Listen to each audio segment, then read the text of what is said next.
Welcome to the 5-Minute Bible Study Podcast. This ain't your grandma's podcast.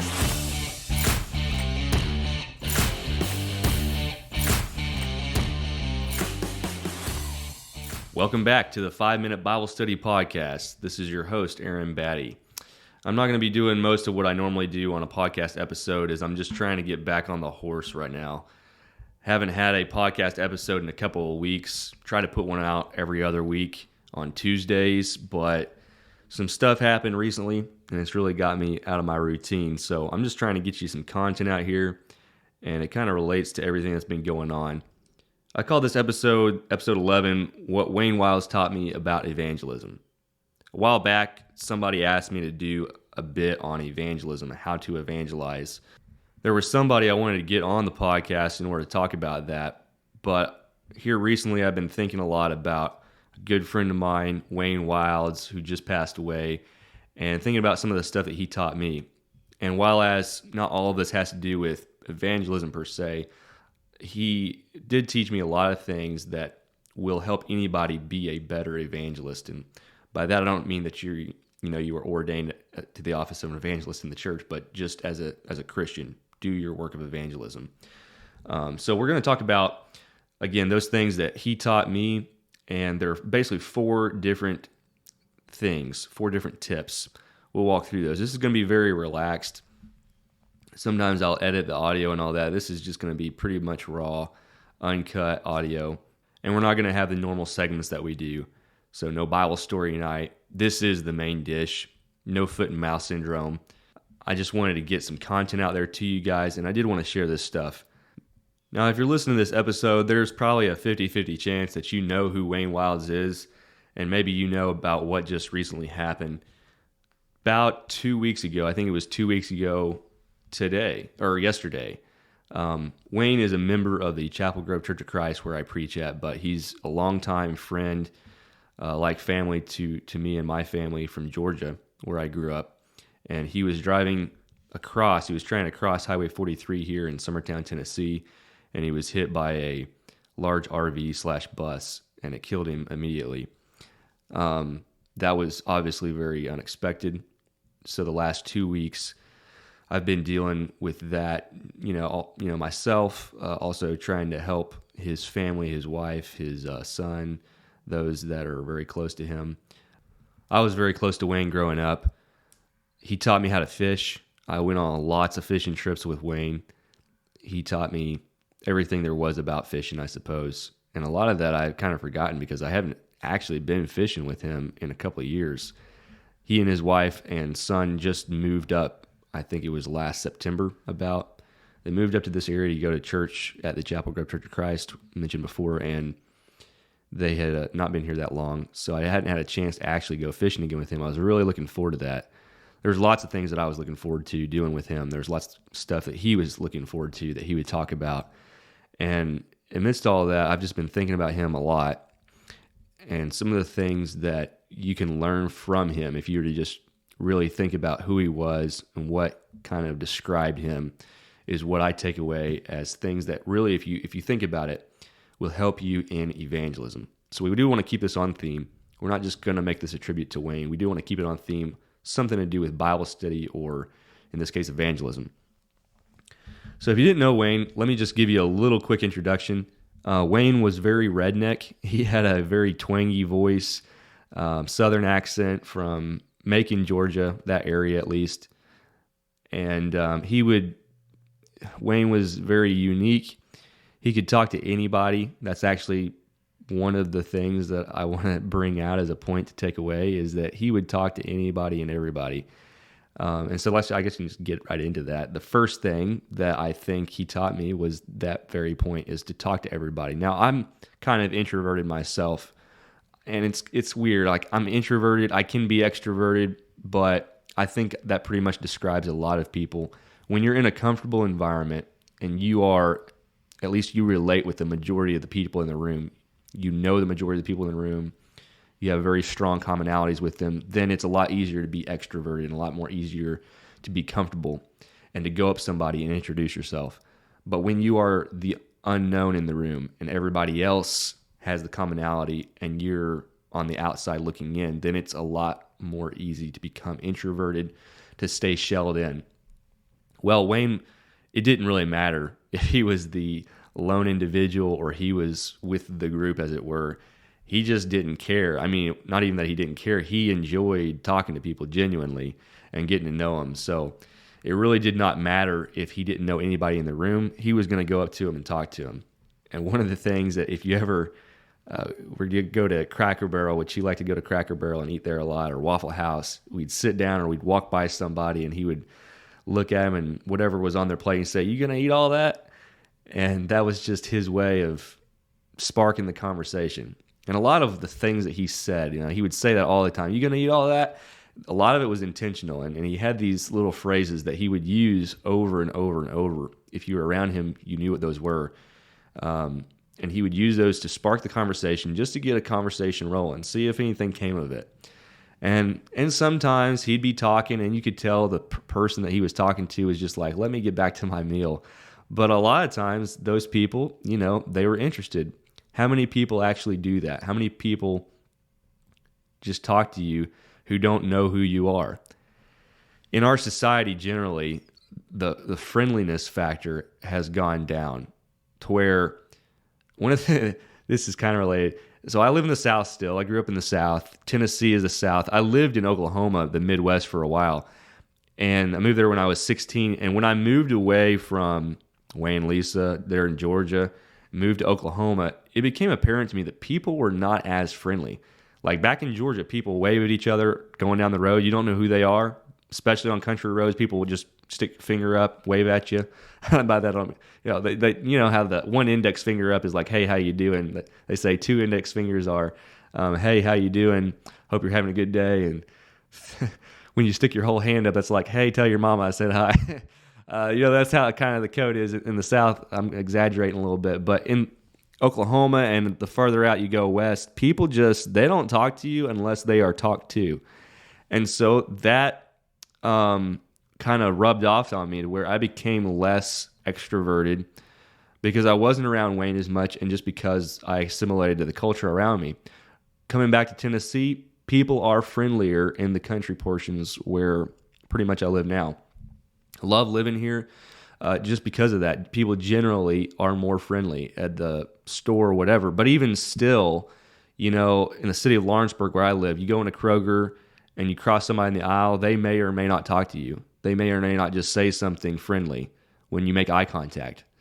It's more likely to happen than in other places that you live, but still, you have to make that effort. And Wayne always made that effort to be friendly just because. Now, he did like to talk, and I don't like to talk as much as Wayne did. In fact, he came over to my house the Tuesday before he passed away, and we sat there for 5 hours just in my living room and talked.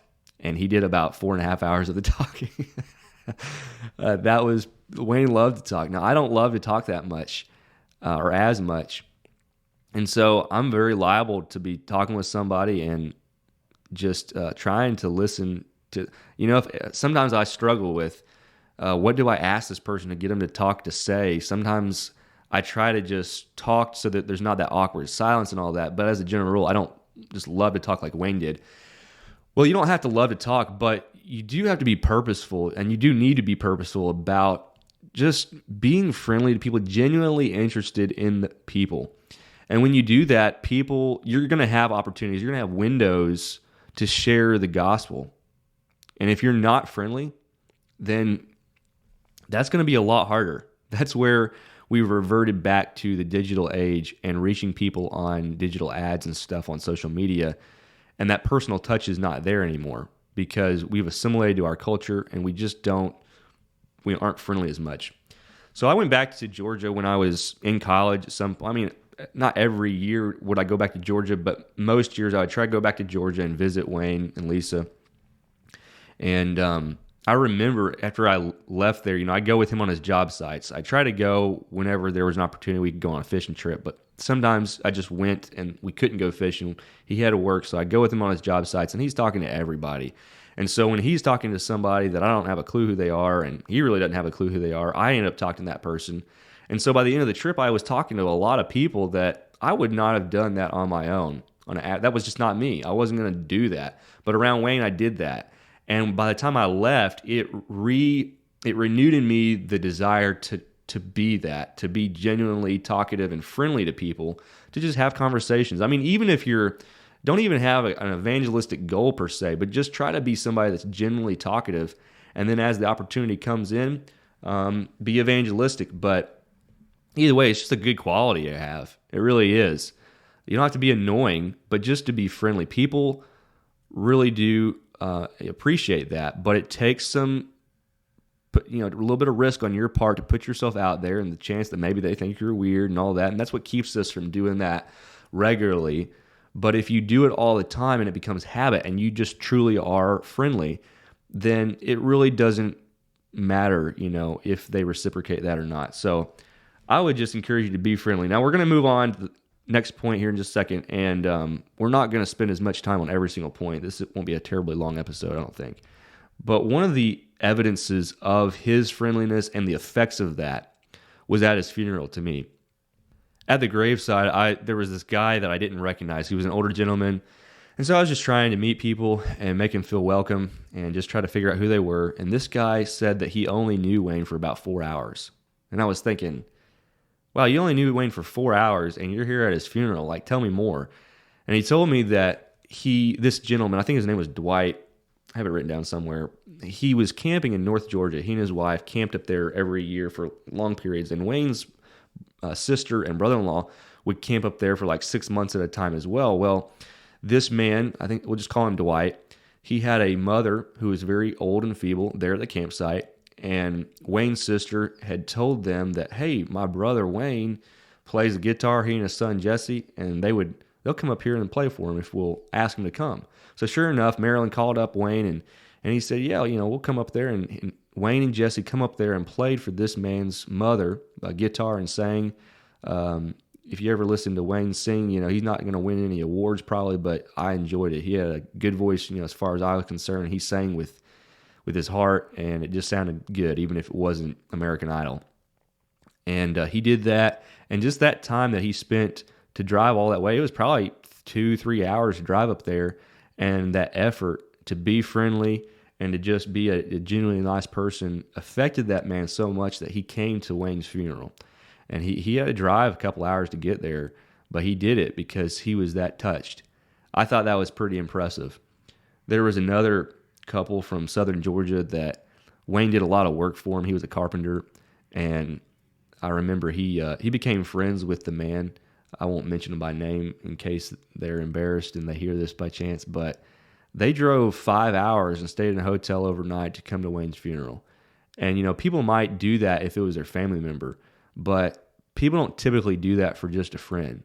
But these people did that because that's the kind of impact and the type of a friend that Wayne was and had an effect on them. So I just want to give those as evidences of what effect it has on people when you are truly interested and friendly.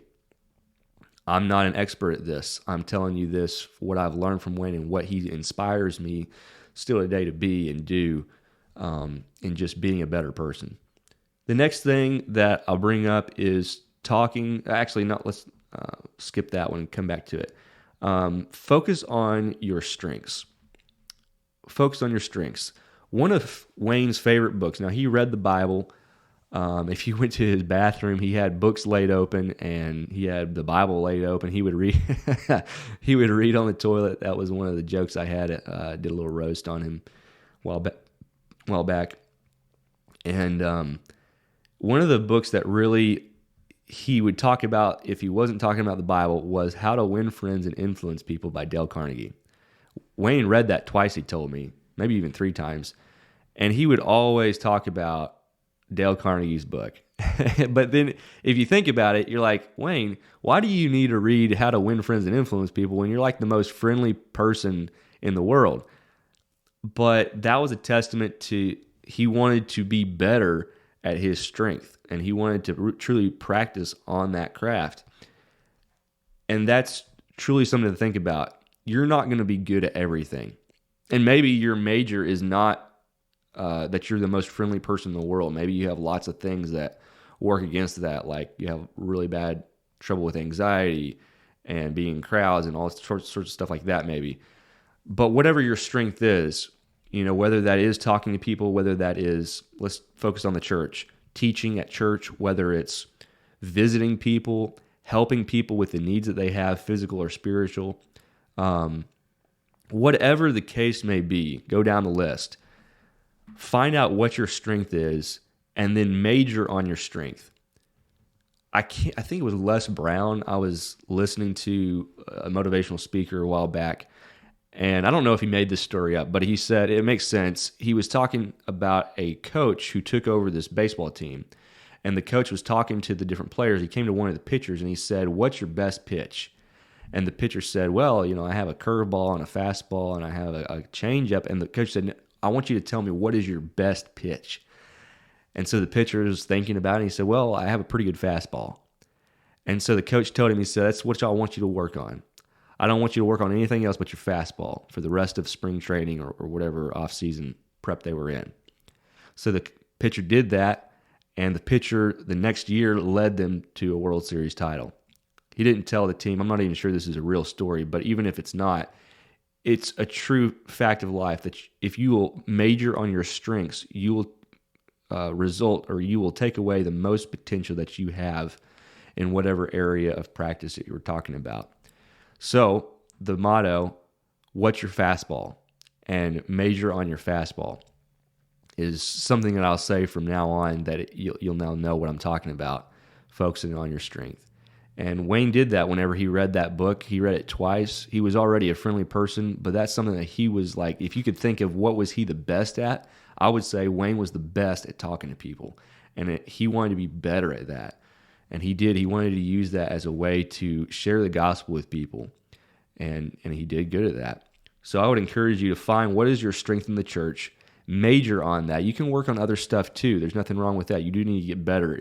Everybody does need to evangelize. And that may not be your strength, but you do need to work on that. At the end of the day, though, be majoring on what your true strength really is. Another thing that Wayne taught me was to, all the time, talk Bible. Talk Bible with people, especially the people that you are around all the time.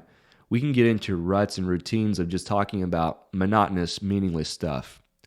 But all the time, Wayne was talking Bible. Now, he would get obsessive about stuff too. And to say that, to evidence that, the last month, Wayne had been working on this sermon on forgiveness.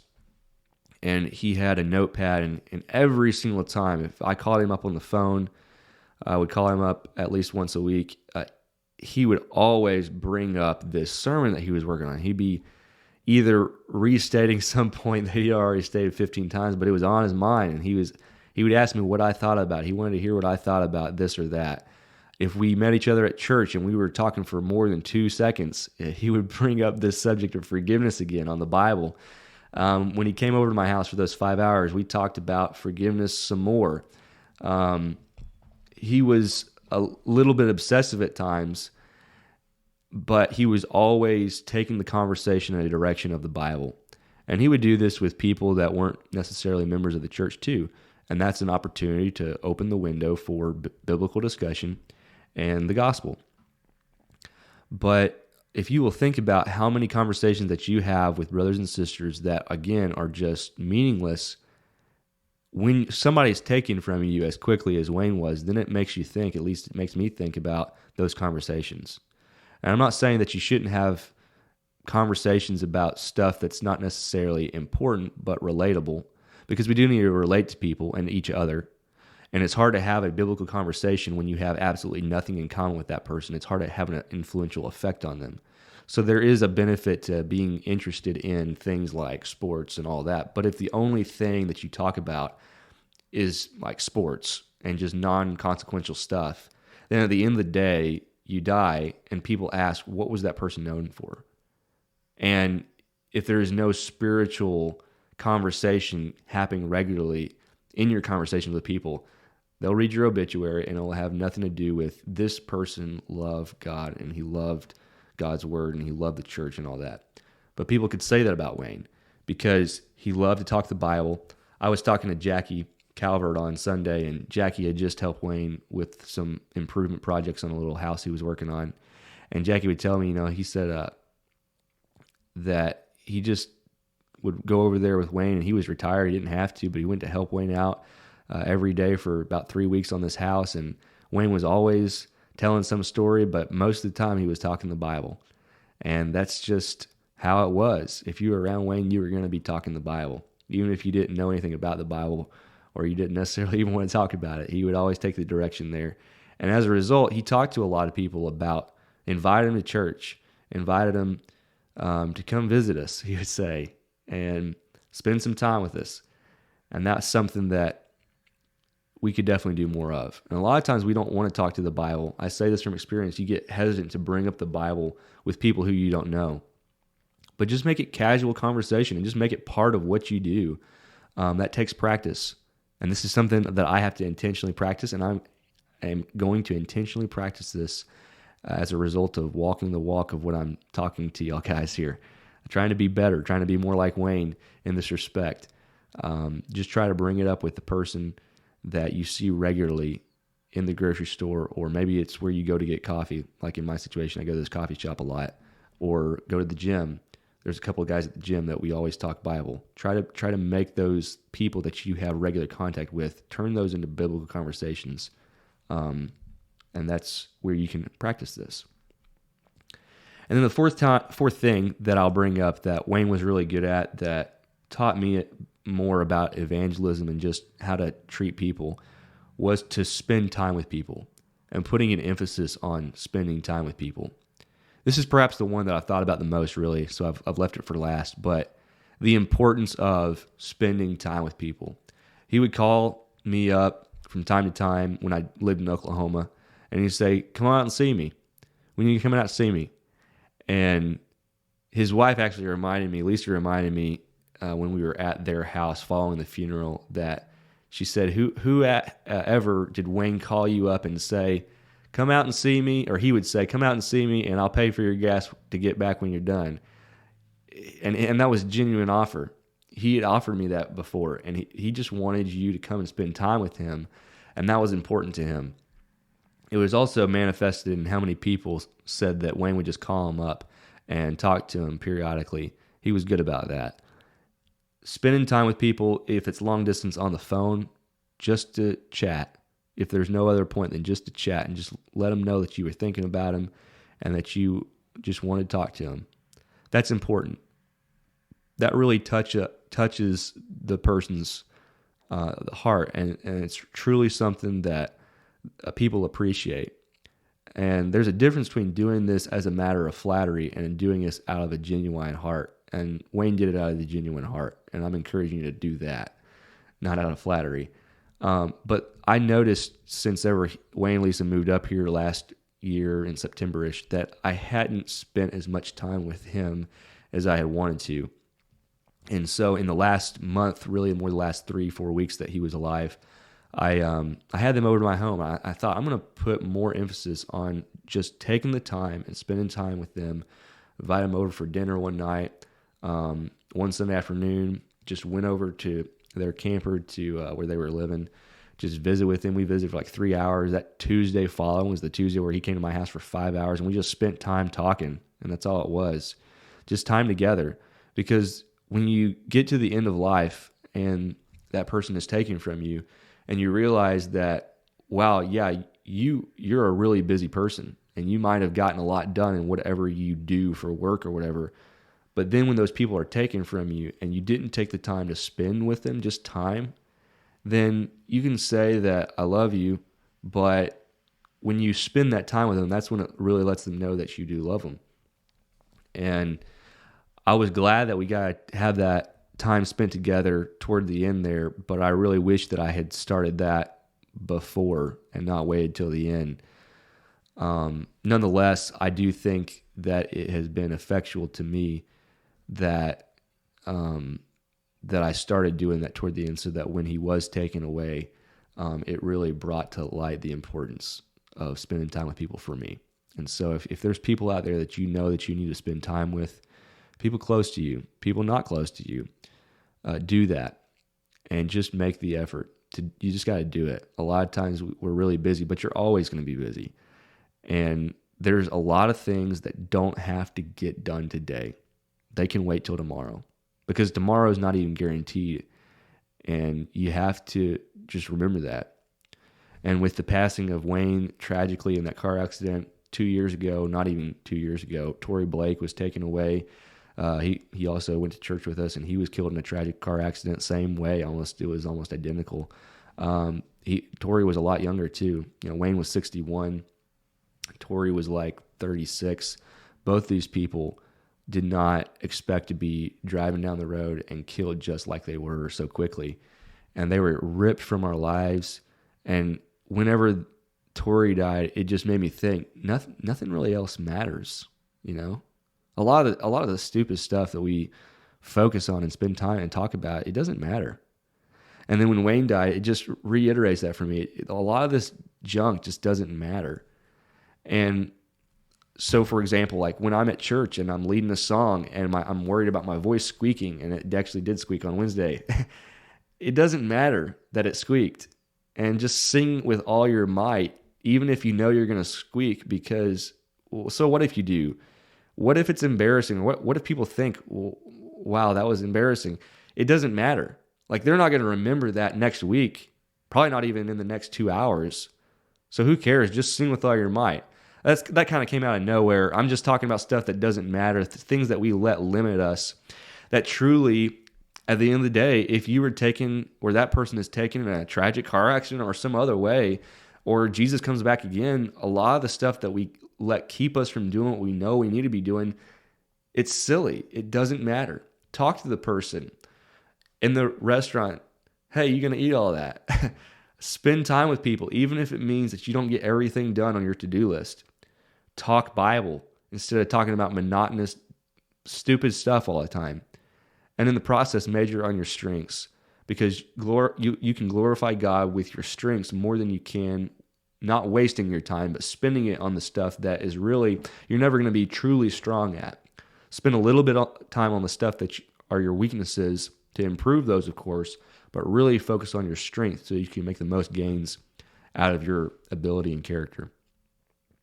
Well, that's all I got. We could go on more. I could tell you Wayne stories more, but not going to do that. So if you didn't know Wayne, I hope that this relates him to you in such a way that you can learn from him a little bit the way that I have. And if you did know Wayne, I hope that you just simply enjoyed listening to talking about him.